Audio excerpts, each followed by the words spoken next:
Comissão de Direitos Humanos vai propor projeto de reserva de vagas em empresas para jovens egressos do sistema socioeducativo.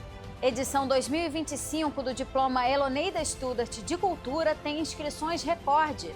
E Rio de Janeiro deve ter um fundo de prevenção às mudanças climáticas. O Jornal da Alerj está começando agora.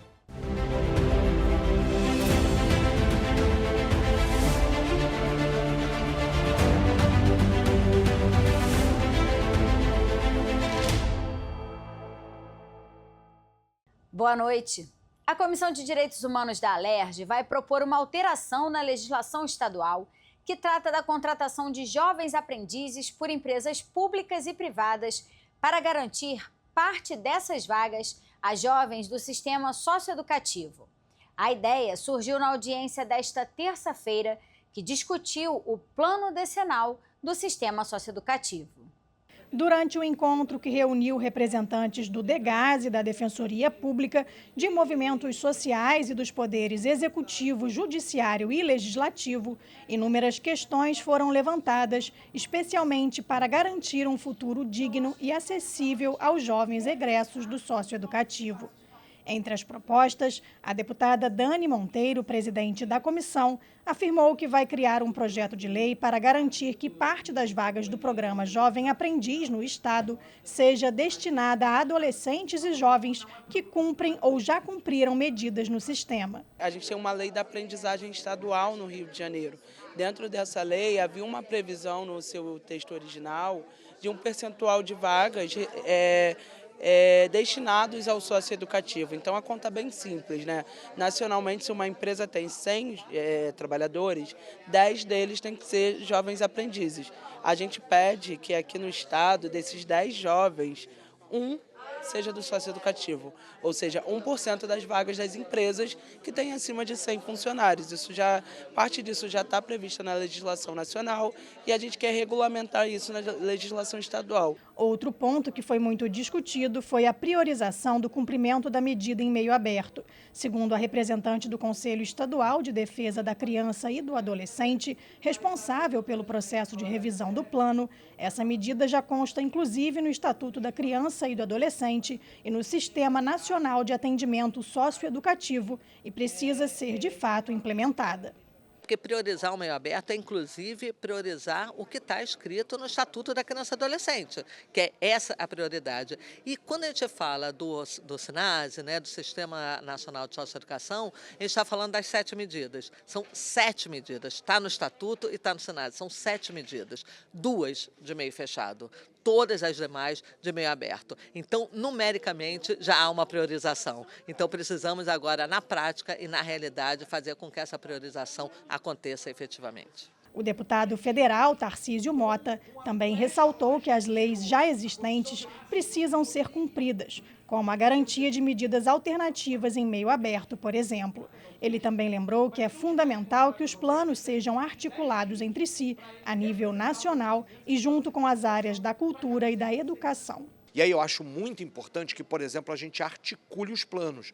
Nós temos agora a discussão do Plano Nacional de Educação e, ao mesmo tempo, esse plano decenal da questão do sistema socioeducativo. Articular esses planos para que a ação do Estado brasileiro tenha uma única direção e não fique um plano falando uma coisa e outro plano falando outra é fundamental. Certamente a gente vai contribuir para que os dois planos dialoguem e estejam no mesmo sentido. Que sentido é esse? Exatamente aquele que garanta a ressocialização desses jovens, dessas crianças, desses adolescentes, inclusive lembrando que existem muitas medidas em meio aberto e não apenas as medidas de privação de liberdade. A promotora de justiça, Janaína Pagan, também destacou que é preciso alinhar políticas de capacitação continuada para os profissionais do DEGASE em paralelo às reformas estruturais e sociais com cultura e educação nas unidades. Que a gente consiga ter uma reestruturação das unidades que prevejam que essas unidades funcionem com a capacidade prevista no SNASE, né, que seriam 40 adolescentes no máximo dentro de uma unidade,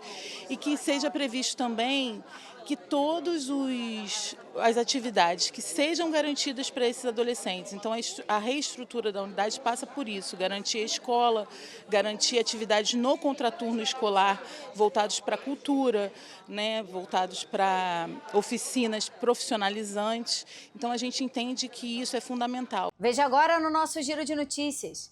A edição 2025 do Diploma Eloneida Studart de Cultura é a que tem o maior número de participantes desde a criação do prêmio, em 2009. São 740 os inscritos à premiação, que visa valorizar instituições, coletivos, grupos e fazedores de cultura da cena fluminense. Este ano, concorrem candidatos de 60 dos 92 municípios do estado, abrangendo desde manifestações periféricas até projetos eruditos. Concedido pela Comissão de Cultura da Alerj, o Diploma Eloneida Studart de Cultura vai ser entregue no dia 29 de outubro no Palácio Tiradentes. Entre os homenageados, eleitos pela Comissão de Cultura, presidida pela deputada Verônica Lima, o músico Dado Villa-Lobos, ex-guitarrista da Legião Urbana, banda referência para uma geração inteira. Além do grupo Nós do Morro, que há 38 anos vem oferecendo oficinas de artes cênicas e audiovisual no Vidigal, e o Instituto Zuzu Angel, instituto de moda que preserva a memória da estilista Zuzu Angel. Mais um acervo valioso do Museu Nacional da UFRJ foi recuperado depois do trágico incêndio de 2018. Já estão disponíveis no site do museu 213 pranchas fotográficas, digitalizadas em alta resolução, de um total de quase 4.000 imagens. Esses registros são cópias em papel de negativos que se perderam no incêndio. Estima-se que a coleção do museu somava mais de 11.000 negativos em vidro. As fotos recuperadas documentam expedições científicas, estudos de anatomia comparada, instrumentos indígenas, mapas históricos e peças do acervo museológico ao longo da primeira metade do século XX. O material online está disponível não apenas para pesquisadores, mas também para o público em geral. Alunos de Niterói vão poder viver uma experiência turística sem sair do município. É que o recém-lançado programa Circuito da Cidade vai levar alunos da rede municipal para conhecer os principais pontos turísticos, históricos, culturais e naturais de Niterói. A ideia é transformar a cidade em uma sala de aula viva, despertando o olhar das crianças e jovens para a riqueza que os cerca todos os dias e muitas vezes passa desapercebida. Entre os roteiros estão atrativos como o Museu da Arte Contemporânea, o MAC, o Campo de São Bento, o Caminho Niemeyer, a Fortaleza de Santa Cruz, a Ilha da Boa Viagem e o Teatro Municipal João Caetano. Além de vivenciar a riqueza cultural e ambiental do município, os alunos terão a oportunidade de participar de atividades educativas em cada espaço. O Rio de Janeiro deve ter um fundo estadual de investimentos e ações de prevenção a incêndios, desastres climáticos e defesa civil, o FIPID. A proposta de emenda à Constituição foi aprovada hoje pelo plenário. Acompanhe como foram as votações na matéria de Fernanda Nogueira. Na sessão plenária desta terça-feira, os parlamentares analisaram o projeto de lei complementar do governo que cria o novo Refis, Programa de Parcelamento de Créditos Tributários do Estado. A medida prevê a redução dos valores das penalidades decorrentes de fatos gerados até 28 de fevereiro de 2025, inscritos ou não em dívida ativa. O texto também institui o parcelamento de créditos não tributários, incluídos na dívida ativa, inclusive os provenientes de autarquias. A matéria estabelece ainda a possibilidade de quitação dos débitos com a compensação de precatórios a que o contribuinte tenha direito e prevê o programa de parcelamento especial para empresas em recuperação judicial. O prazo para apresentação do pedido de ingresso no programa é de até 60 dias após a regulamentação da lei, prorrogável por no máximo mais 60 dias. A mensagem recebeu 128 emendas e retornou às comissões. E vai ser criado no Rio o Fundo Estadual de Investimentos e Ações de Prevenção a Incêndio, Desastres Climáticos e Defesa Civil, o FIPID. De acordo com a proposta de emenda à Constituição Estadual, assinada pelo deputado Luiz Paulo e pela deputada Lucinha, esse fundo deve receber 2% dos recursos do pré-sal destinados ao FECAM, o Fundo Estadual de Conservação Ambiental e Desenvolvimento Urbano. O valor é de aproximadamente 300 milhões de reais.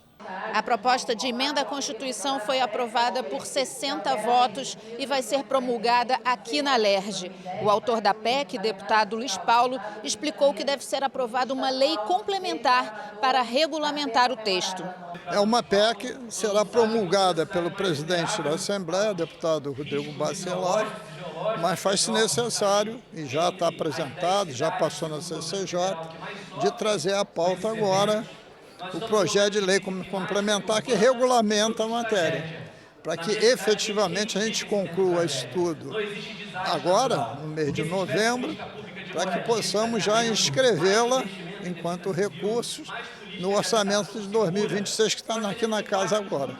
O Jornal da LERJ fica por aqui. Você pode acompanhar a programação pelo nosso YouTube e pelas redes sociais.